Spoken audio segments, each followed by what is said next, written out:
The scream came first. What are you doing? A sound so raw, so human, Get that thing away from that him! it froze the courtyard of coal dynamics in midair. For a moment, even the fountain seemed to hold its breath. Nathan Cole turned sharply, his phone slipping from his hand. The voice had come from behind him, from the marble bench near the reflecting pool. There his son Ethan sat trembling. His small hands clutched the sides of his head as if the world had suddenly grown too loud to survive. Nathan's mind refused to believe what his eyes saw. Ethan couldn't speak. He couldn't hear. For 8 years, silence had been the boy's only companion. But then came that impossible sound again. Dad. It tore through the air, uneven and desperate, a single word that cracked the shell of years. People stopped walking. Employees on lunch break froze with coffee cups half raised. Security guards turned, unsure of what they were seeing. And near the fountain, barefoot and trembling, stood a girl no older than 15. Her clothes were torn, her feet blackened from the street. A tray of wilted flowers lay spilled beside her. Her name was Mira. Nathan's voice broke through the stillness. "What did you do?" He strode toward her, rage sharpening his disbelief. Security moved closer. Mira didn't flinch. She knelt beside Ethan, her hand hovering near his ear, her voice trembling. "He can hear now," she whispered. Nathan's chest tightened. The words sounded insane. He dropped to his knees, cupping his son's face. "Ethan, can you hear me?" The boy winced, then nodded. Tears streamed down his cheeks as he shouted again, louder this time, "Dad!" Nathan's world fractured. Years of specialists, surgeries, silent prayers, all rendered meaningless in a heartbeat. He looked at the girl. "What did you do to him?" Mira's eyes shimmered with fear and truth. Something was inside, moving. I took it out. She opened her hand. On her palm writhed a small black insect, its legs twisting helplessly before it stilled. Nathan recoiled. The guards shouted. Phones were raised. Somewhere someone screamed, but Nathan only saw his son, hearing, crying, speaking. His knees gave out. He pulled Ethan into his arms as the world erupted around them. "Call an ambulance!" one of the guards yelled. Mira backed away slowly, her breath coming in short bursts. She had seen many kinds of fear in her life, but never this one, the fear of a man whose world had been rewritten. Nathan turned, his voice cracking between awe and accusation. "Stay right there." He pointed at her as security moved in. Ethan tried to speak again, the sound breaking like glass. "Don't hurt her." Nathan froze. Those words, small and trembling, hit harder than any blow. He looked into his son's face, saw the light of sound alive in his eyes, and for the first time in his life, Nathan Cole, the man who built machines that listened to the world, felt utterly deaf. The courtyard filled with sirens, cameras flashed, paramedics arrived, guiding Ethan onto a stretcher. Nathan followed, his expensive shoes clicking against marble like fragments of logic breaking apart. Mira stood at the edge of it all, her bare feet soaked in the spray from the fountain. She didn't move when the guards questioned her, didn't answer when they asked her name. Her gaze followed the ambulance lights until they disappeared into the street. Later, as Nathan sat in the speeding ambulance, he held Ethan's hand tightly. The boy stared out the window, mouth open at every sound, the blare of horns, the rush of engines, the hum of tires on asphalt. To him, the world was both terrifying and beautiful. Nathan's thoughts spun. He remembered every diagnosis, every promise from the experts. Irreversible auditory nerve damage. No known cure. You must accept his silence. Yet here he was, hearing, alive, because of a barefoot girl with nothing but instinct.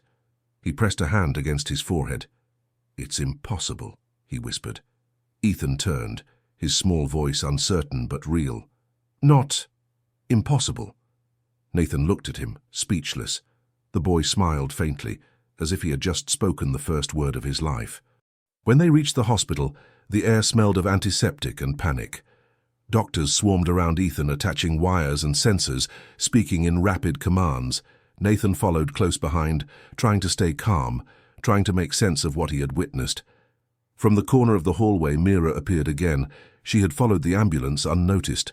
Her hair clung to her damp face, her tray of flowers gone. A nurse tried to stop her, but she moved quietly to the glass window outside Ethan's room. Nathan saw her reflection beside his own.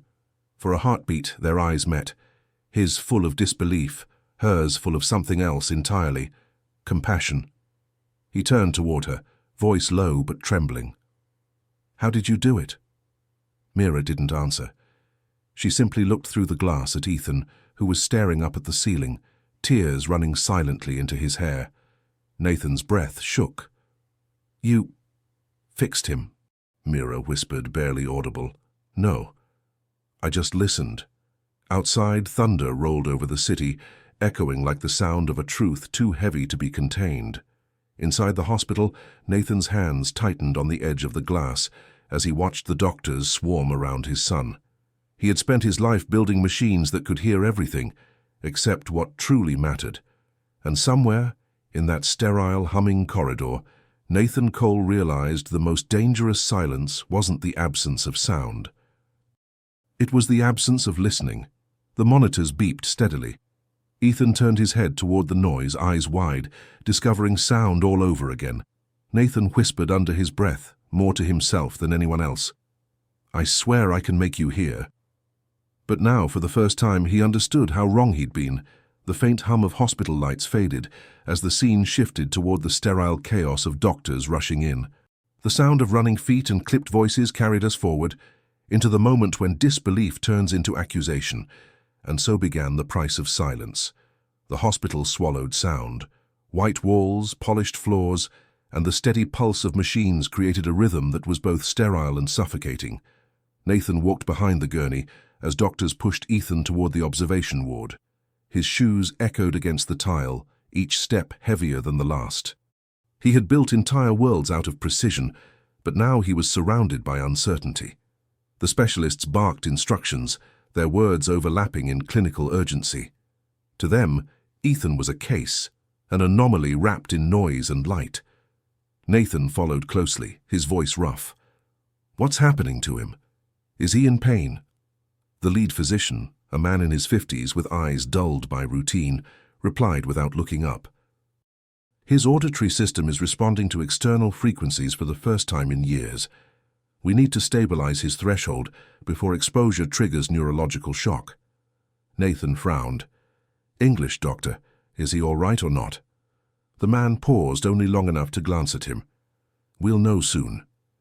Through the glass, Nathan watched his son's small body tremble beneath the bright lights.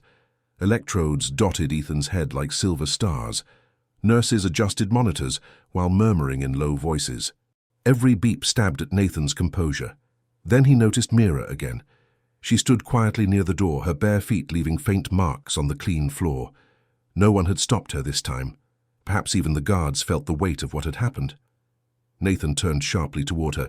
"You should have stayed outside." Mira looked up, her voice barely a whisper. "I wanted to make sure he's safe." He exhaled hard, anger flaring just to hide the fear in his chest. "You don't understand. You could have hurt him." Her eyes held steady. "I didn't hurt him. I saw what no one else did." Nathan's reply came out like a broken promise. "You're just a kid. You don't pull things out of people's ears like some street magician." Mira's gaze dropped for a moment, then lifted again. "Sometimes it's the street that teaches you what pain looks like." The words hit him in a place logic couldn't reach. He turned away, pressing a hand to the glass, watching Ethan's chest rise and fall. A nurse stepped out, holding a clipboard. "Mr. Cole, the preliminary scans are ready." Nathan followed her to a side room. The lead specialist was already there, flipping through images on a tablet. His voice carried the calmness of someone used to disappointment. "It appears an obstruction was removed. Organic material, possibly a parasitic organism. That could explain temporary restoration." "Temporary," Nathan repeated. "You're calling this temporary?" The doctor hesitated. "It's too early to determine permanence. The auditory nerve was declared inactive years ago." Nathan stepped closer.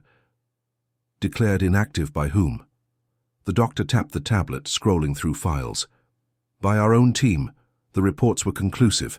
I can show you." He handed Nathan a folder filled with stamped pages and signatures.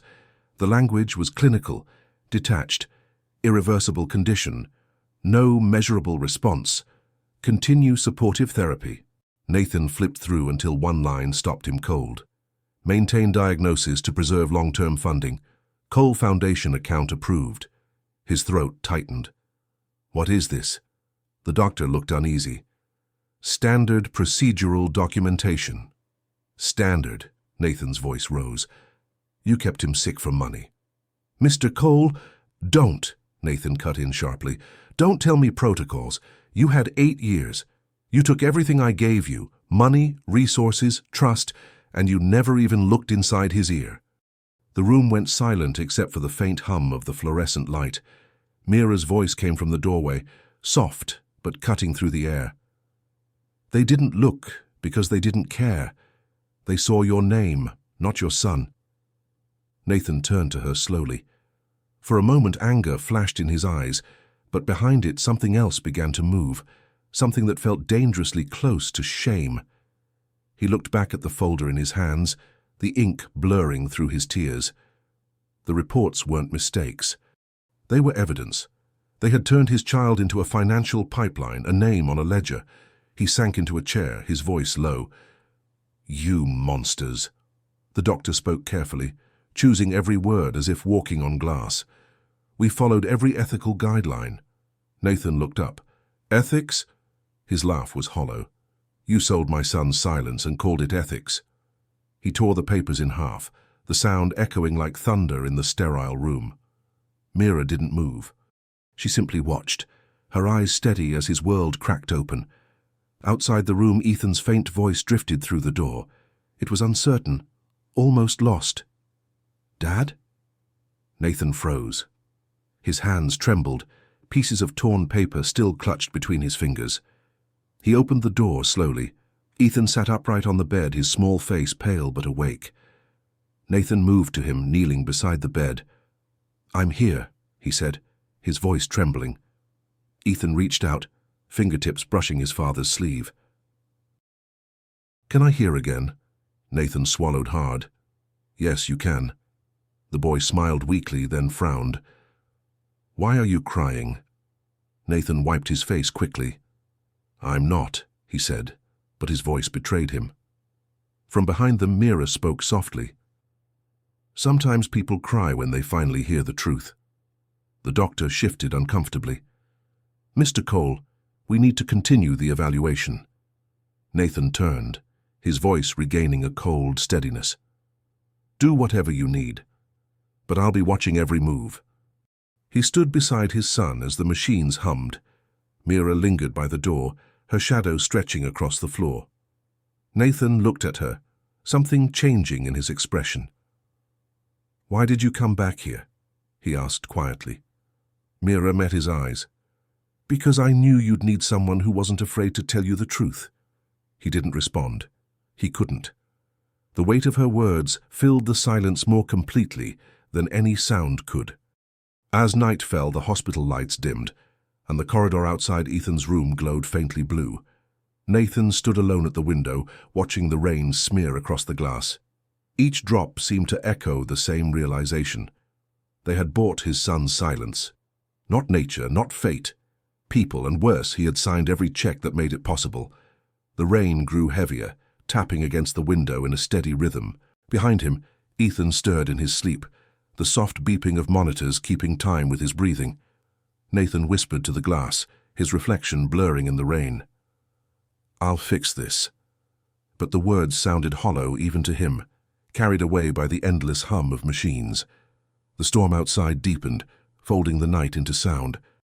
Somewhere down the corridor, a door clicked shut, and the faint echo of footsteps marked the beginning of something else, something that would not stop until every lie had been dragged into the light.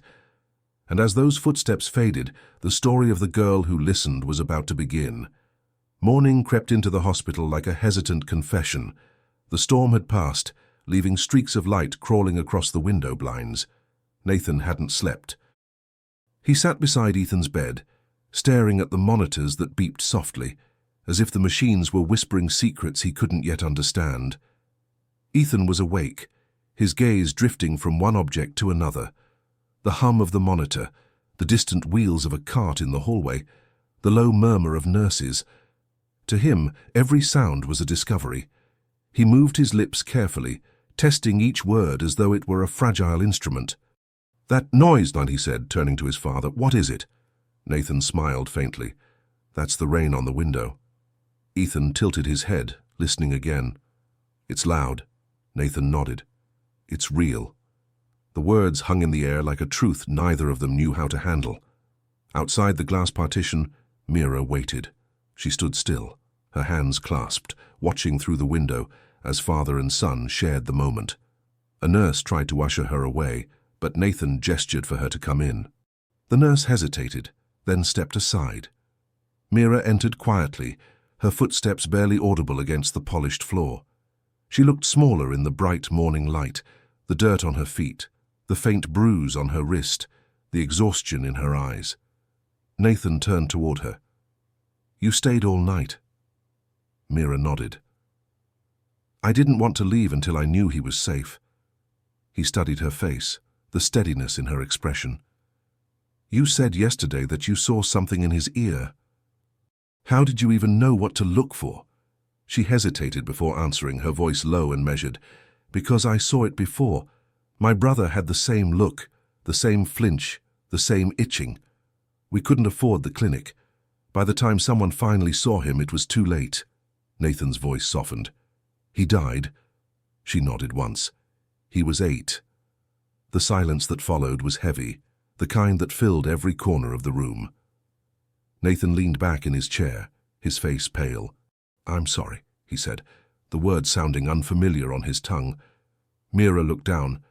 "You don't have to be sorry for me, just for the people who stop seeing what's in front of them." Nathan stared at her. "You mean people like me?" She met his gaze, her tone calm but unflinching. "You were too busy building machines that could listen to the world, but you never listened to your own." The sentence hit him harder than any accusation. He turned away, focusing on the rhythmic sound of Ethan's breathing. "You don't hold back, do you?" Mira's answer came quietly. "I don't have the luxury." For a while, no one spoke. The monitors kept their steady pulse, a reminder that life, no matter how fragile, continued in measured rhythm. Then Nathan's phone buzzed on the bedside table. He glanced at the screen. Dozens of missed calls, messages, and news alerts. The headlines already called it "The Miracle at Cole Dynamics." Investors demanded answers, the media wanted statements, and his board wanted control. He silenced the phone, the sound of it snapping shut like a door closing on the world he once ruled. He looked at Mira again. "You don't understand what this means. People are going to want proof. They'll question everything, the company, the doctors, even him." Mira stepped closer to Ethan's bed. "Let them question. Maybe they'll finally start listening, too." Ethan turned his head toward her voice, curious. "Who are you?" he asked softly. Mira smiled. "Just someone who heard you before anyone else did." The boy's eyes lingered on her face, as if her voice carried a gentleness he hadn't known existed. Nathan watched the exchange, something fragile stirring inside him. "You know," he said after a moment, "you talk like you've lived 100 years. She shrugged. "When you grow up on the street, you hear everything no one else listens to." Her words stayed with him. In all his years surrounded by technology and noise, he had never met someone who understood silence the way she did. A doctor entered, breaking the stillness. He spoke briskly, avoiding eye contact. "Mr. Cole, your son's test results confirm the auditory response is genuine. We'll continue observation, but we can't explain how it happened." Nathan's tone was sharp. "You're telling me you have no idea how a parasite survived in his ear for years without detection?" The doctor hesitated. "It's unprecedented." "Unprecedented," Nathan repeated. "That's the word you use when you can't admit failure." The doctor looked at the floor, mumbled something about further analysis, and left. The door closed with a soft click.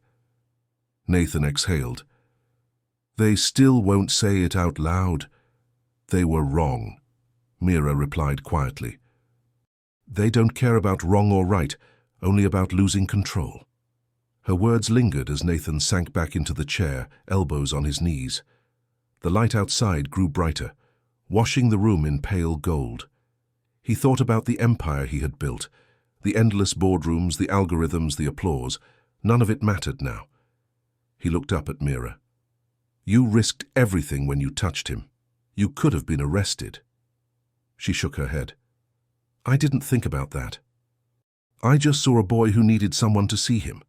Nathan studied her, realizing how different they were, and how much that difference exposed his blindness. He spoke softly. You know, I used to believe money could fix anything. Mira gave a faint smile. Maybe it can buy noise, but not sound. He didn't answer. He just sat there, the words sinking deep. For the first time in years, Nathan Cole felt small, not in stature, but in understanding. Through the window, the city shimmered in the morning light. The world outside kept moving, oblivious to the revolution quietly unfolding in one hospital room. Ethan, drowsy now, reached for his father's hand. It's loud, he whispered again. Nathan squeezed his fingers gently. You'll get used to it. Mira stepped back toward the door. He doesn't have to get used to the noise, she said softly. He just has to learn which sounds matter. Nathan turned to reply, but she was already walking away down the corridor, her shadow long against the wall, her steps silent but certain. He watched her go, the weight of her words settling over him like a quiet promise. Somewhere in his chest, something began to shift, the faint stirring of a conscience waking after too many years of sleep. And as the door closed behind her, the hum of the monitors seemed to blend with the sound of rain beginning again outside, soft, rhythmic, alive. For Nathan, it no longer sounded like noise. It sounded like truth. The next morning began with headlines. Screens across the city flashed the same image. Nathan Cole standing beside an ambulance, his son's hand clutched tightly in his own. The caption read, "The Miracle at Cole Dynamics." Nathan sat in his office on the 42nd floor, the skyline glinting behind him like a wall of glass knives. The hum of the city below was distant, swallowed by the sterile quiet of the room. His assistant entered briefly to remind him of an emergency board meeting. He nodded without speaking. He had built Cole Dynamics to be untouchable, an empire of data, medicine, and control. Yet, for the first time, he saw its reflection for what it really was. A monument to deafness, not progress. The conference room was already full when he arrived. The board members rose halfway from their seats, unsure whether to greet him or brace for impact. The head of operations, a man named Garrett Miles, cleared his throat. "Nathan," he began carefully, "we're handling the media inquiries. Public relations is drafting a response emphasizing the medical aspect, not the supernatural one." Nathan's voice came quiet but firm. "There's nothing supernatural about what happened. A child was cured because someone actually looked at him." Garrett exchanged a quick glance with the others. "Of course. But we need to control the narrative. Investors are spooked, and the hospital network is demanding statements. We can't risk liability over—" "Liability?" Nathan interrupted, stepping closer to the table. "You're worried about liability when the same network falsified my son's medical reports for 8 years." The room fell silent. The only sound was the faint buzz of the projector overhead. Another board member, a woman with pearl earrings and a calm, rehearsed voice, said, "Nathan, you must understand the complexity here. Those reports were under the jurisdiction of our healthcare subsidiary.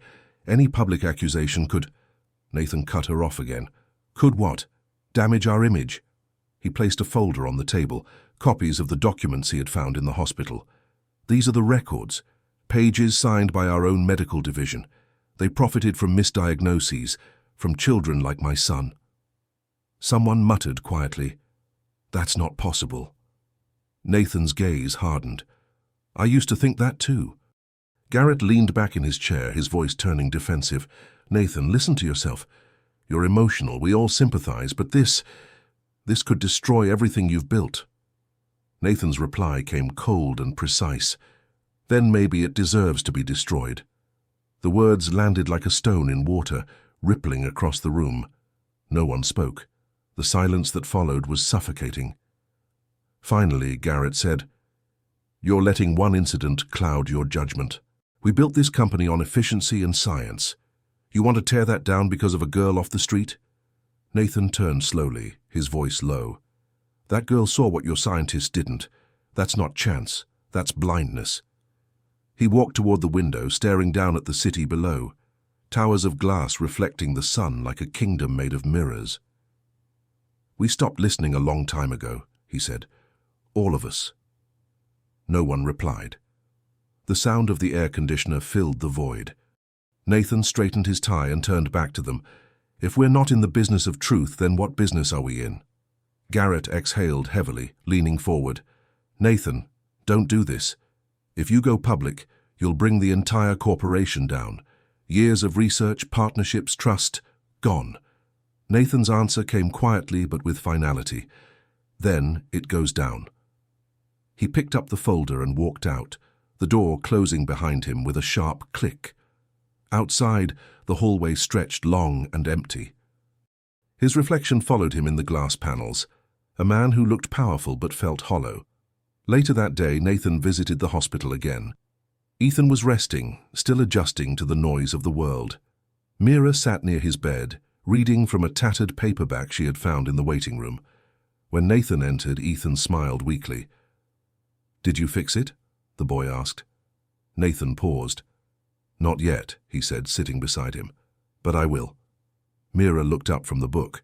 "You went to your company, didn't you?" He nodded. "I confronted them. They'll try to bury it." Her expression didn't change. "And you?" "I won't let them," he said. Then, after a moment, his tone softened. "You were right. They never saw him. They saw my name, my money, my brand. I built something that made people look away instead of closer." Mira set the book down and studied him.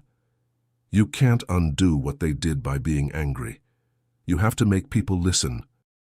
He rubbed his forehead, exhaustion creeping in. "You talk like it's easy." She shook her head. "No, it's just necessary." For a moment, neither spoke. Outside the window, the sun sank lower, streaking the city in amber light. Nathan stood and looked out at the skyline. "You know what they told me today? That one girl from the street is going to ruin the reputation of Coal Dynamics." Mira's voice was steady. Maybe that reputation needed to be ruined. He turned toward her, a hint of disbelief crossing his face. Then he smiled, but it was faint and tired. "You're not afraid to say what no one else will." "I don't have anything to lose," she said simply. Nathan looked at her for a long moment. There was something disarming about her honesty, something that stripped away the layers he had spent years building around himself. He said quietly, almost to himself, "Maybe that's why I can finally hear." The room fell into silence, filled only by the soft hum of hospital lights. Ethan's breathing steadied, his small hand resting on the blanket. Nathan watched him for a moment longer before turning back to Mira. "You saved him," he said. "You didn't have to, but you did." Mira's reply was calm. "Someone had to." Nathan exhaled, staring again at the glowing skyline. The city that once looked like victory now resembled a maze, a place full of echoes and deaf walls. When he finally spoke, his voice was lower, almost a vow. "If I can destroy an empire built on silence, I will." Mira looked at him without flinching. "Then start by listening." The words settled between them like a seed taking root. Outside, the last trace of sunlight vanished behind the skyline, leaving only reflections on the glass. Two silhouettes, one of power, one of truth, bound by the same sound that had broken the silence. And somewhere beneath the hum of machines, the world that had profited from quiet began to tremble, not with noise, but with the first stirrings of conscience. Nathan stayed there long after the lights dimmed, the weight of his decision pressing down like gravity. Tomorrow he would set things in motion, but tonight in this still room he finally understood that the greatest noise in his life had always been the silence he refused to hear. Night settled over the city like a closing curtain. The hospital room glowed faintly in the quiet hum of machinery. Nathan sat beside Ethan's bed, shoulders slumped, his tie loosened, his mind heavier than the air around him. His phone buzzed again and again on the table, but he didn't move to answer. Ethan was half awake, turning his head toward the faint sounds beyond the window. Every small noise, the whisper of wind, the beeping monitors, felt to him like music. Nathan watched him carefully, the boy's fragile wonder a painful mirror of everything he'd missed. After a long silence, Nathan spoke. "Can you hear it? The night outside?" Ethan nodded, a small smile forming. "It sounds big," he said. Nathan leaned forward. "That's the city, millions of people breathing all at once." The boy's eyes widened. "Do they all sound like that?" He smiled faintly. "Not always. Sometimes they sound worse." The door opened softly, and Mira stepped in. She had a blanket folded in her arms and a paper cup of tea. "You should try to sleep," she said, setting the cup down beside him. Nathan looked up. "Sleep's a luxury I can't afford right now." She sat quietly across from him. "Then, at least rest your eyes. You look like someone who's been running from something that never stops chasing." He gave a short laugh, though it didn't sound like one. "You're not wrong." Mira tilted her head. "What is it you're running from?" He hesitated, his gaze fixed on the sleeping boy. "From the truth," he said. "From the idea that all the money I spent trying to fix him was really just a way to avoid looking at myself." Mira didn't answer immediately. When she finally spoke, her tone was gentle. "It's easier to buy hope than to face what broke you." He turned to her, his voice quiet, but sharp. "You make it sound simple." "It isn't," she replied. "But pretending you can solve pain with power only makes it worse." He leaned back in the chair, rubbing his face with both hands. "I used to think progress was the same as love, that if I gave him everything, the best doctors, the best schools, it would be enough." "And was it?" she asked. His answer came out hollow. "No, it was just noise." Mira looked at Ethan sleeping, then back at Nathan. "You know what I saw when I met him." "What?" Nathan asked quietly. "I saw a boy who didn't need fixing. He needed someone to listen." Nathan stared at the floor, the words cutting deeper than he expected. "And you think I didn't try?" "I think you tried too hard at all the wrong things," she said. "You built a world where listening was a job for machines, not people." Her words hung in the air. Nathan didn't argue. He couldn't. The truth in them pressed too close to his chest. The clock on the wall ticked softly. Mira stood, walking to the window. "You have everything money can buy, but you never learn to hear the things that don't make a sound." Nathan looked up. "And what are those?" She turned toward him. "Regret, forgiveness, love. They don't speak, but you can hear them if you stop talking long enough." He didn't respond. He just sat there, watching the faint reflection of himself beside hers in the glass. Minutes passed before Ethan stirred again. His small voice broke the silence. "Dad?" Nathan moved to his side instantly. "I'm here." The boy reached out, fingers tracing the pulse on his father's wrist. "It's loud in here," he said softly. Nathan smiled weakly. "That's just the machines keeping rhythm." Ethan tilted his head. "Your heart sounds faster than mine." Nathan's throat tightened. "Maybe because I'm scared." Ethan blinked slowly. "Why?" He hesitated. "Because I don't know how to fix what's broken anymore." The boy studied him quietly, then said, "You don't have to fix everything. You just have to stay." Nathan felt the words land like a weight and a mercy at once. He closed his eyes for a moment, letting the sound of his son's voice settle deep inside him. When he opened them again, Mira was still standing by the window. She said softly, "He doesn't need a savior, Nathan. He just needs a father who can hear him." Nathan nodded slowly. "Maybe I'm finally learning." "Learning what?" she asked. He looked down at Ethan's sleeping form. "That silence doesn't always mean something's missing. Sometimes it's where the truth waits to be heard." Mira gave a small nod. "Then listen, really listen." He did. For the first time in his life, Nathan Cole listened, not for answers, not for solutions, but for presence. The beeping of the monitors, the whisper of the air vent, the quiet breathing of his son, all of it blended into a fragile symphony that no amount of wealth could buy. Outside, the rain had stopped, and the city's noise drifted in like a pulse returning to life.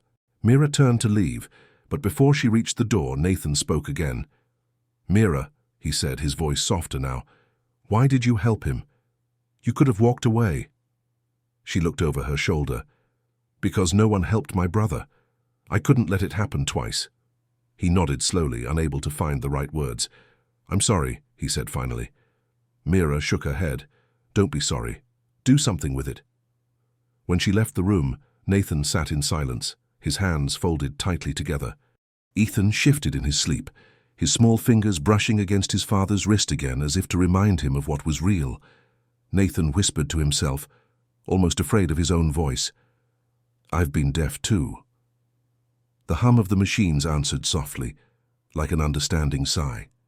He stayed there until the first trace of dawn painted the window grey, the night finally surrendering to light.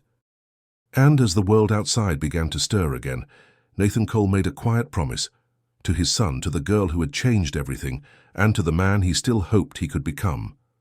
Tomorrow he would act, but tonight, for the first time, he simply listened. Morning sunlight broke through the hospital blinds, pale and cold.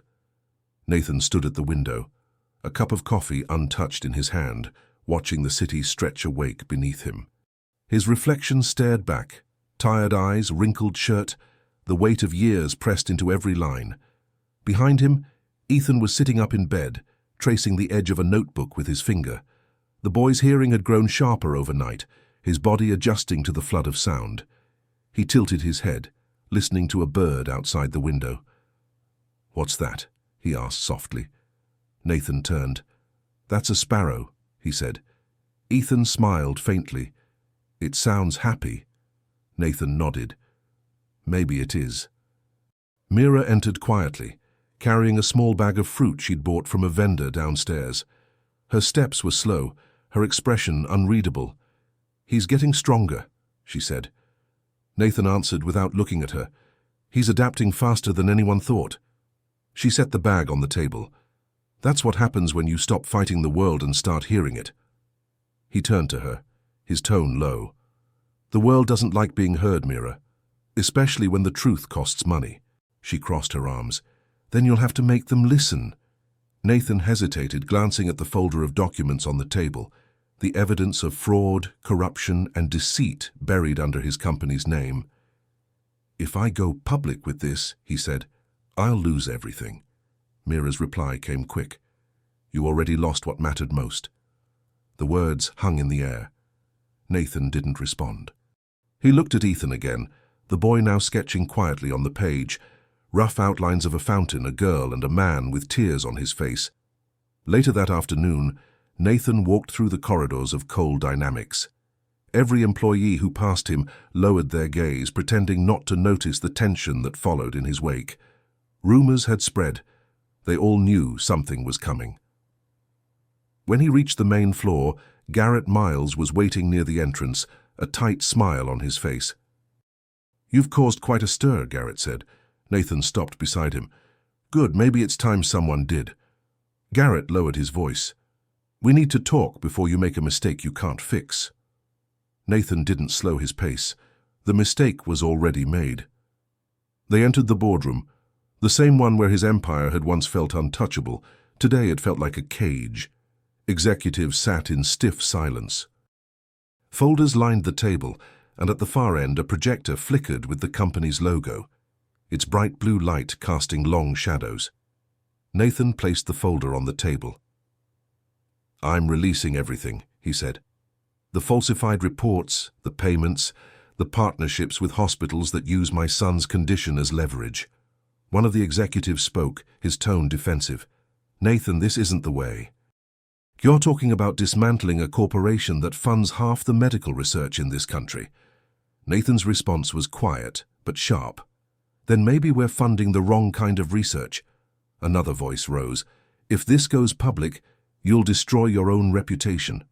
He leaned forward, eyes steady. "My reputation was built on lies. It deserves to burn." Garrett stood slowly, palms flat on the table. "You're angry, and I get it. But think. The investors will come after you. The media will turn this into a circus. You'll lose everything you've worked for. Nathan stared at him. Then I'll finally have something worth keeping. No one spoke. The room filled with the low hum of the air vents, the same mechanical rhythm that once symbolized order, but now sounded like suffocation. Nathan gathered the documents and turned to leave. Garrett called out, "You're throwing away a lifetime of work for one boy." Nathan stopped at the door. "Not for one boy," he said, "for every child who was told their pain was profitable." The door closed behind him. Hours later, Nathan met Mira in the hospital cafeteria. She was sitting near the window, watching the rain return in soft waves. He placed a folded document in front of her, a press release. She read the headline silently. Coal Dynamics CEO demands federal inquiry into medical ethics violations. Mira looked up. "You're really doing it." He nodded. "It's time the truth stopped whispering." She smiled faintly. "The truth doesn't whisper, Nathan. People just stop listening." He sat down across from her, exhaling deeply. "When this goes public, everything I built will crumble." "Then let it," she said simply. "Some walls need to fall before people can breathe again." Nathan's eyes softened. "You make it sound easy." "It's not," she said, looking out the window. "But you can't keep living inside the noise of your own guilt." He studied her for a moment, the weight of gratitude caught in his throat. "You know," he said, "you remind me of someone who's been carrying other people's pain for too long." Mira shrugged. "That's the only thing the world ever gave me to carry." Nathan leaned back, rubbing a hand across his jaw. "You're going to change everything, Mira." She shook her head. "No, you are. I just made you listen." He smiled faintly, the first real smile in days. "Then I guess I owe you my ears." Her reply came quiet but certain. "No, you owe me honesty." That evening, Nathan held a private meeting with a group of journalists and legal advisors. Flash drives and folders covered the table. Evidence filled the room. Years of documents showing how medical institutions manipulated diagnoses for funding, how Coal Dynamics turned silence into revenue. As the lawyers outlined risks and consequences, Nathan's voice cut through their words. "Release it all." One of them hesitated. "Sir, this will destroy your stock value overnight." He looked them in the eye. "Then let the stock crash. I built this company to give people a voice, not to sell their suffering." He signed the final authorization. Cameras clicked, pens scribbled. The world outside, unaware, kept moving, but the first crack in the empire had already formed. Later, he returned to Ethan's room. The boy was awake, his eyes bright. "Where were you?" Ethan asked. Nathan smiled gently. "Telling the truth." Ethan tilted his head. "Did it hurt?" Nathan laughed softly. "A little." Mira stood near the doorway, watching the two of them. She didn't speak, just listened to the rare sound of quiet peace between a father and his son. Ethan closed his eyes, his voice barely a whisper. "I can hear everything now." Nathan brushed a hand through his hair. "Good. Don't ever stop." Mira's reflection appeared in the window behind them. Nathan turned slightly. "You were right," he said. "The world needed to listen." Mira's voice was steady, "and you needed to speak." Outside, the rain fell harder, tapping against the glass like applause. Inside, for the first time in years, Nathan felt the sound of truth, not as noise, but as freedom. And somewhere deep in that steady rhythm, the world began to wake up. By the next morning, the city was roaring. News vans crowded the front of Coal Dynamics, their antennas slicing through the sky like spears of static. Journalists shouted into microphones as screens across the country displayed Nathan's face, framed beneath headlines that split the nation in half. Some called him a whistleblower, others called him a traitor. Nathan stood before the window of his office, watching the chaos below. His reflection looked calm, but inside everything trembled. The air buzzed with urgency. Ringing phones, frantic voices, the sound of an empire cracking from within. Garrett burst through the door without knocking. "Do you have any idea what you've done?" he demanded, slamming a folder onto the desk. "The board is calling an emergency vote. They're removing you as CEO." Nathan didn't turn. "They should have done it years ago." Garrett's voice rose. "You've destroyed your legacy."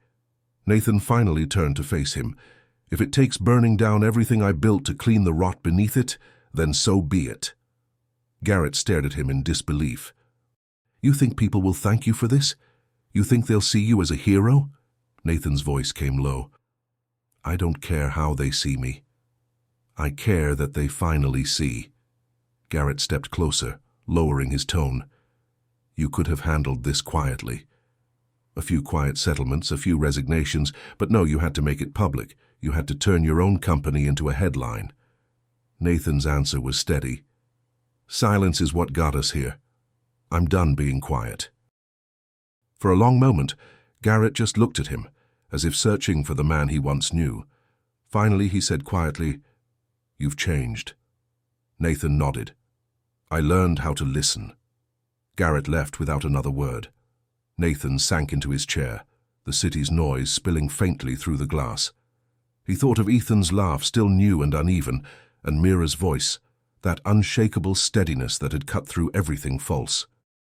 For the first time, he felt something close to peace, even as the world outside tried to tear him apart. Later that afternoon, Nathan returned to the hospital. The lobby was full of reporters now, flashes bursting like lightning each time he stepped into view. Mira was waiting in the hallway outside Ethan's room.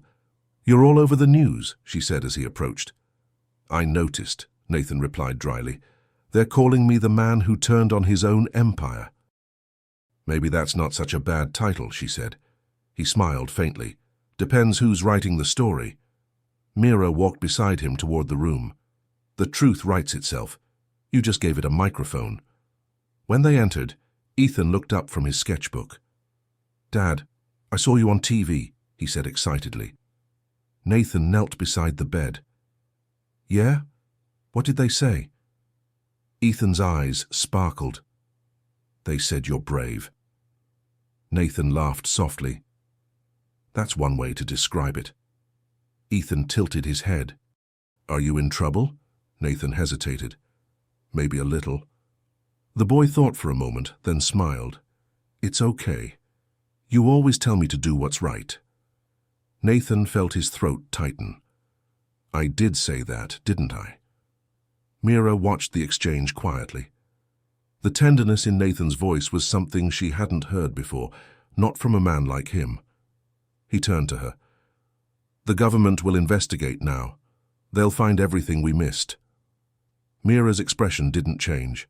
"And what happens after?" He exhaled. "After?" He looked at Ethan, then back at her.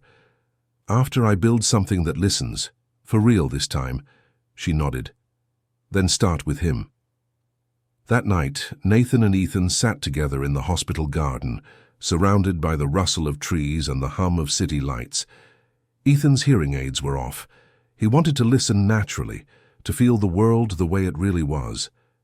"Do you hear that?" Ethan asked, eyes closed. Nathan listened too.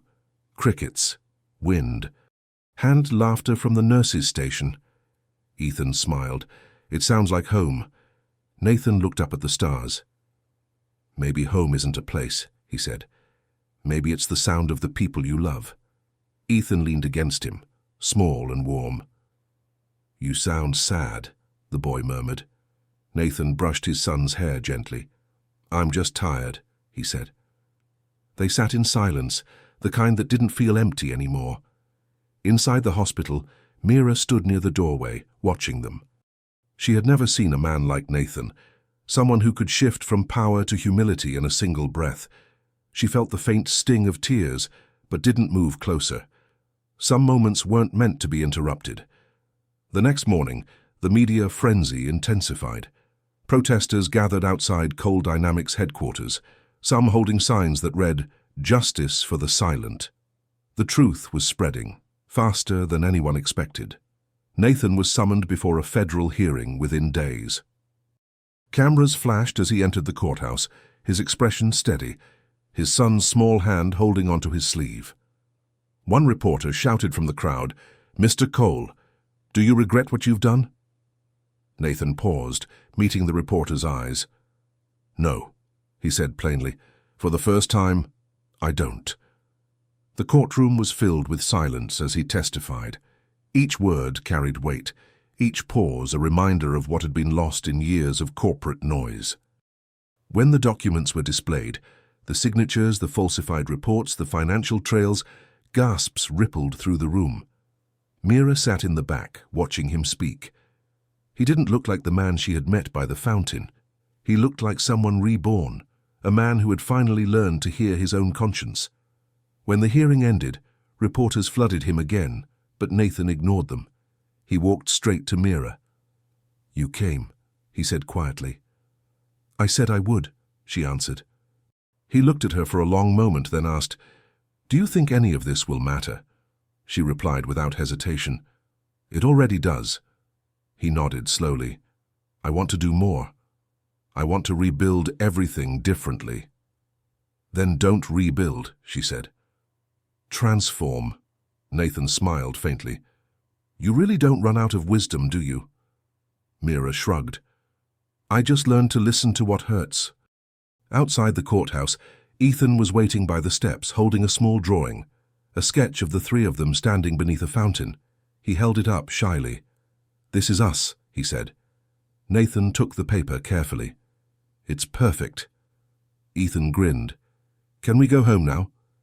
Nathan looked at Mira, then at his son. "Yeah," he said softly. "Let's go home." As they walked away from the flashing cameras, the sound of the crowd faded into something almost peaceful. Nathan realized he no longer feared noise. He welcomed it. It meant the world was finally awake.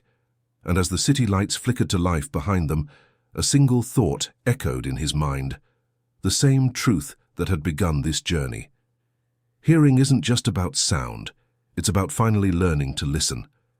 Weeks passed. The noise that once chased Nathan began to fade into something quieter, steadier. The investigation into coal dynamics widened, drawing in hospitals, research centers, and names that had never imagined being called to answer. The empire that had once made him invincible was now dismantling itself piece by piece. Nathan no longer went to his office. He spent his mornings at home with Ethan, learning the sound of an ordinary life, the hiss of the kettle, the thump of a closing door, the uneven laughter of a child discovering joy.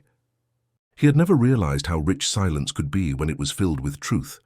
One evening, while Ethan was asleep, Nathan stood by the window of his study, the city lights flickering below like constellations trapped in glass. Mira arrived quietly, her reflection appearing beside his in the window. "You've been hard to find," she said. He smiled faintly. "That's new. Usually I was the one people couldn't escape." She leaned against the wall. "They're saying your testimony changed everything. That the government's already freezing accounts, auditing hospitals. You actually did it." He turned to face her. "No, we did it." Mira shook her head. "I didn't stand in that courtroom. You did." Nathan's eyes softened. "You were the reason I could." She didn't answer. The room filled with the sound of the wind moving through the half-open window. After a moment, Nathan said quietly, "I keep thinking about the boy I was when all this started. The man who thought money could buy everything. I built walls around myself and called it progress. I was deaf long before Ethan ever was." Mira walked closer, her voice low. "Maybe you had to lose everything to finally hear." Nathan looked down at his hands, the faint tremor still there. "It's strange," he said. "When the noise stops, you start to notice the echoes." "What kind of echoes?" she asked. "Regret," he said. "Missed birthdays. Empty promises. A son who learned to stop expecting his father to speak." Mira's expression softened. "He's still listening, Nathan. He always was." Nathan exhaled, looking toward the hallway where Ethan slept. He shouldn't have had to wait this long. Mira's tone was calm. "Then make sure he never has to wait again." The next morning, Nathan and Ethan visited the old Coal Dynamics headquarters. The building stood hollow now, the marble floors echoing under their footsteps. On the wall still hung the company motto, engraved in steel letters, Innovation is the voice of the future. Ethan stopped to read it, his small voice breaking the stillness. "It's pretty," he said. Nathan crouched beside him. "It used to mean something different to me," he said. "I thought it was about machines, about power. But now I think maybe the future's voice isn't made of steel." Ethan looked up. "What's it made of?" Nathan smiled. "People, the ones brave enough to speak when no one's listening." They continued walking until they reached the old research wing. Nathan paused in front of a glass wall overlooking the courtyard, the same courtyard where Mira had first appeared. The fountain still stood, water glinting in the sunlight. Ethan pressed his hands against the glass. "This is where I heard for the first time," he said quietly. Nathan nodded. "Yes, this is where everything changed." They stood there for a long moment, the memory of that day still alive between them. Then Ethan turned and said softly, "You miss her, don't you?" Nathan hesitated. "Mira?" The boy nodded. "She's different," Nathan said slowly. "She reminds me of what the world forgets to be." Ethan tilted his head. "Will she come back?" Nathan gave a small, uncertain smile. "I hope so." Days later, the final report from the investigation was released. The front page bore Nathan's name. Former CEO exposes systemic corruption in National Health Network. The story spread across the world. Some praised him, others condemned him. But for the first time, Nathan didn't care who was listening. That night he took Ethan to the park. The air smelled of wet grass and gasoline, the city humming softly around them. Ethan ran ahead toward the swings, laughing, still clumsy with sound, still amazed by every echo. Nathan watched him, the laughter striking something deep inside him. Mira appeared from the far side of the park, barefoot as always.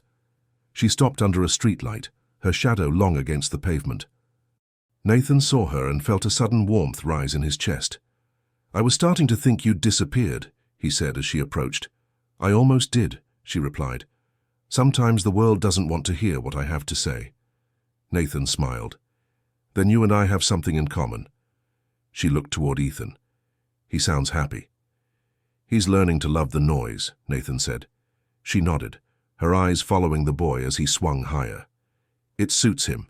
Nathan turned to her. "You could stay, you know. You don't have to keep disappearing." Mira looked away. "People like me don't stay. We're meant to move, to remind others what they've forgotten." He took a slow breath. "You think I'd forget again?" She met his gaze. "Not you, but the world will." He stepped closer. "Then help me keep it listening." She studied him for a moment, her expression unreadable. "And what would I be in your new world, Nathan?" He hesitated before answering. "The voice it needs most." Mira smiled faintly. "Then promise me one thing, that you'll never build walls again, not around people, not around pain." "I promise," he said quietly. They stood there, the night wrapping around them like a slow heartbeat. Ethan's laughter carried through the air, bouncing off the empty buildings. Pure, unfiltered sound. Mira said softly, "That's what real hearing sounds like." Nathan watched his son. "It's what forgiveness sounds like." For a while, they said nothing. The world around them felt suspended, every sound sharp and alive. Then Mira stepped back, her bare feet touching the wet pavement. "He'll be fine," she said. "You both will." Nathan looked at her. "Where will you go?" "Somewhere people still pretend not to hear," she said. "There's always another place like that." He wanted to stop her, but the words wouldn't come. She gave him one last glance, then turned and began to walk away, her figure slowly fading into the glow of the city. Ethan ran up beside his father, breathless and smiling. "Where's she going?" he asked. Nathan placed a hand on his shoulder. "To listen to the world," he said. Ethan tilted his head, as if trying to hear something distant. "It's louder tonight," he whispered. Nathan smiled. "That's because the world's finally talking back." They stood together under the streetlight, the hum of the city surrounding them, not as noise, but as life. And in that moment, Nathan realized something profound. Silence wasn't the absence of sound. It was the space that made hearing possible, and for the first time, he felt truly alive inside it. Months passed, and the world began to change. The scandal that had once shaken the medical industry turned into something larger, a movement. People demanded transparency, compassion, and responsibility. Hospitals were audited, laws were rewritten, and through it all, Nathan Cole remained at the center, not as a man of power, but as a man who had learned to listen. The Cole Foundation for Ethical Medicine opened 6 months later. Its mission was simple: restore humanity to a system that had forgotten it. The grand opening drew crowds, reporters, patients, activists. But Nathan didn't stand behind the podium that day. He stood among them, beside Ethan, letting others speak. He had learned that real leadership didn't always mean having the loudest voice. Sometimes it meant creating space for others to be heard. After the ceremony, Ethan tugged at his sleeve. "You didn't talk," the boy said. Nathan smiled gently. "I've said enough for now." Ethan tilted his head. "Aren't you supposed to thank people?" Nathan nodded. "I'll thank them by doing better." The boy smiled, seemingly satisfied with that answer, and ran ahead toward a group of volunteers planting trees along the foundation's courtyard. Nathan watched him go, the image filling him with a warmth he didn't know he was capable of feeling anymore. Later that afternoon, as the crowd began to thin, Nathan stood by the fountain, a replica of the one where it all began. The sound of running water was soft and rhythmic, steady as a heartbeat. For a brief moment, he could almost hear Mira's voice again. "Because I actually saw him," she had said that day. The memory carried through him like wind through leaves. A voice interrupted his thoughts. "You look like someone who's remembering something important," said Dr. Karen Holt, the new director of the foundation. She was a calm, precise woman with kind eyes and the weary patience of someone who had seen too much bureaucracy and not enough truth. Nathan smiled faintly. "I was. Remembering the moment that made all of this real." She nodded. "The miracle." He shook his head. "The girl." Dr. Holt tilted her head. "You ever hear from her again?" "No," Nathan said quietly. "But I think about her every day." The doctor smiled. "Maybe that's how she wanted it." He looked toward the fountain again. "She said people like her don't stay." Maybe she was right. Dr. Holt placed a hand on his arm. "People like her remind us what we've stopped hearing." "You keep her alive by listening." Nathan nodded, his eyes lingering on the water. "That's the plan." As evening fell, the city lights shimmered like scattered embers across the skyline. Inside the foundation's atrium, journalists interviewed patients whose lives had been changed by new initiatives. The air was filled with cautious hope, fragile but real. Nathan walked through the crowd quietly, unnoticed by most. He liked it that way. He stopped when he saw Ethan sitting cross-legged on the floor, showing a younger child how to sign the alphabet with his hands. He smiled. "You're teaching now?" he asked. Ethan looked up. "She can't hear," he said, pointing to the little girl beside him. "I thought I could help." Nathan crouched down. "You're doing something amazing, son." Ethan grinned. "Mira said everyone deserves to be heard." Nathan's breath caught for a moment. "You remember that?" "Of course," Ethan said. "You told me her name." Nathan brushed a hand over his son's hair. "She'd be proud of you." As the night deepened, Nathan returned to his office on the top floor, smaller than the one he used to have, but quieter, humbler. He sat by the window, the city alive below. A storm was brewing in the distance, thunder rumbling like a slow drumbeat. He picked up his phone and scrolled through messages, invitations to interviews, awards, partnerships. He ignored them all. Then, at the bottom of his inbox, he saw something new, an email. No name, just a single subject line. "Keep listening." He opened it. There was no message body, only a small image attached. A photograph of a barefoot girl standing near a coastal village, holding a basket of flowers. The caption read, "The world is louder here, but I'm still listening." Nathan stared at the image, his throat tightening. He whispered to the empty room, "You found your peace." Outside, rain began to fall, soft at first, then stronger, drumming against the glass. He stood, walked to the window, and let the sound wash over him. Every drop felt like a word, every rumble of thunder like a heartbeat. The next morning, he gathered his team in the main hall of the foundation. Sunlight streamed through the tall windows, painting gold across the floor. "I don't want us to become another organization that forgets why it exists," he said, his voice carrying through the quiet room. "If you ever stop listening, to the patients, to each other, to your own conscience, then close these doors. Let silence remind you what matters." No one spoke. They simply nodded, understanding what he meant. When the meeting ended, Nathan found Ethan waiting outside his office. The boy held up his notebook, showing a sketch of a girl by a fountain. "I drew her," he said, "so we don't forget." Nathan took the drawing gently. "We won't," he said. They left the building together, stepping out into the cool air. The city buzzed around them, not as chaos, but as life. Horns, footsteps, laughter, and somewhere in the distance, music from a street performer's violin.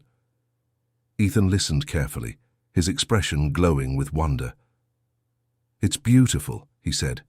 Nathan nodded. "It always was. We just didn't hear it before."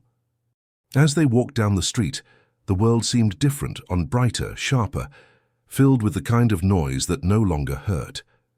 People turned to look at them, not because they were famous, but because they carried something unspoken, the quiet strength of those who had faced silence and learned from it. For Nathan, the revolution had already begun, not in courtrooms, not in headlines, but in moments like this, where listening became an act of love. And as he took his son's hand, the rain from the previous night still clinging to the air, he realized the truth Mira had known all along. Change doesn't start with noise. It starts with hearing the pain no one else wants to. Autumn arrived quietly. The air had turned colder, and the city that once thundered with protests now hummed with something calmer, the slow rhythm of change. The Cole Foundation stood at the center of it, not as a monument to wealth, but as a sanctuary for those who had once been unheard. Nathan walked through its halls one late afternoon, the sun pouring long streaks of orange across the floor. His footsteps echoed faintly, the sound oddly comforting. Everywhere he looked there were signs of life. Children in therapy rooms learning to speak, doctors taking notes, volunteers laughing softly as they handed out meals. The silence that had once haunted these spaces was gone. He stopped at the doorway of one room, where Ethan sat surrounded by other children, his hands moving fluidly in sign language as he told them a story. The children watched with wide eyes, their hands mimicking his gestures, their faces bright with connection. Nathan leaned on the doorframe, smiling. When the session ended, Ethan ran up to him, holding a small box. "We made this in class," the boy said proudly. Nathan crouched. "What is it?" Ethan opened the box, revealing a tiny metal sculpture, a figure of a girl standing barefoot beside a fountain. "It's Mira," he said softly. Nathan's chest tightened. "It's beautiful," Ethan smiled. "She's part of our story now." Nathan brushed a hand across his son's hair. "She always will be." They left the foundation together, stepping into the chill evening. The streets were lined with golden leaves, and the wind carried the faint scent of rain. Nathan's driver offered to take them home, but Nathan shook his head. "Let's walk," he said. "It's good to hear the city." They walked through the heart of downtown, where people now stopped to speak with one another, where laughter replaced sirens, and where the noise felt human again. Ethan listened to everything, the clatter of dishes from a cafe, the song of a busker on the corner, the heartbeat of the world. He said, "I didn't know cities could sound happy." Nathan looked around. "They didn't used to. Maybe people are learning too." They stopped near a small park, the one where Mira had last said goodbye. The bench they had once sat on was still there, the same faint graffiti on its armrest. Nathan sat down, and Ethan followed, setting the box with the sculpture between them. For a while they sat in silence, the wind whispering through the branches above. Then Ethan asked quietly, "Do you think she still listens?" Nathan turned his gaze toward the horizon. "She never stopped." The boy nodded, satisfied. "I think she can hear us now." The words lingered. Nathan smiled, realizing that his son no longer spoke from fear or isolation, but from faith, the kind that doesn't need proof to feel true. A few weeks later, the foundation received a letter. No address, no return name, only a symbol drawn in blue ink, a small flower. Inside, a single sentence was written in careful handwriting. "There are still children who can't afford to be heard. Keep going." Nathan read it twice, his hands trembling slightly. He placed it on his desk and whispered to himself, "She's still out there." Later that evening, he stood at the window of his office, the city glowing beneath him. Rain began to fall again, gentle, persistent, steady, the kind of rain that sounded like forgiveness. Ethan joined him, climbing onto the couch to look outside. "Do you think it'll stop soon?" he asked. Nathan shook his head. "I hope not. Sometimes the world needs to be washed clean for a while." Ethan leaned against his shoulder, the small sculpture of Mira still clutched in his hand. "I like the rain," he said. "It sounds like her." Nathan smiled faintly. "Maybe it is." They stood there in silence, father and son, both listening, not for answers, but for presence. The next morning, Nathan addressed the foundation staff. He stood before them without a script, without notes, just truth. "When I started all this," he said, "I thought hearing was about sound, but it's not. It's about understanding. It's about paying attention to the voices we ignore, the ones too soft, too poor, or too far away. If you can hear them, really hear them, then you're already changing the world." The room was still, no applause, no cameras, just quiet, respectful understanding. When he finished, Dr. Holt approached and said softly, "You know, not many men would have torn down their own empire to build this." Nathan smiled. Maybe that's the only way something real gets built. Outside, the rain had stopped. The streets gleamed with reflected light, and the air smelled new. Nathan walked through the courtyard, pausing by the fountain once more. The water shimmered, catching the sunlight in ripples. He closed his eyes and could almost hear her whisper again, that same trembling voice from so long ago. "I swear I can make you hear." He opened his eyes, and for a moment it was as if she stood there again, the barefoot girl with dirt-stained hands and eyes that carried the weight of the world. But when he blinked, the image was gone. Only the sound of the fountain remained. He smiled, whispering, "You did, Mira. You did." That evening, Nathan and Ethan walked home through the quiet streets. A street performer played a soft melody on a violin, the notes floating through the cool air. Ethan stopped to listen, mesmerized. Nathan watched him, the boy's eyes shining with wonder. "Do you like it?" he asked. Ethan nodded. "It sounds like hope." Nathan looked toward the musician, who smiled at them through the crowd. "Then let's stay a while," he said. They stood together, the music wrapping around them, blending with the hum of life, cars passing, voices murmuring, the city breathing. It was all sound now, and none of it was lost on them. When the song ended, Ethan whispered, "I can hear everything." Nathan placed a hand over his son's heart. "Then you'll never have to be silent again." They continued walking, their footsteps joining the rhythm of the city, their shadows stretching long in the golden light. And somewhere far away, perhaps in a place where the sea met the horizon, a barefoot girl might have smiled, knowing the sound she had given back to the world would never fade. Because once you learn to listen, silence is never the same again.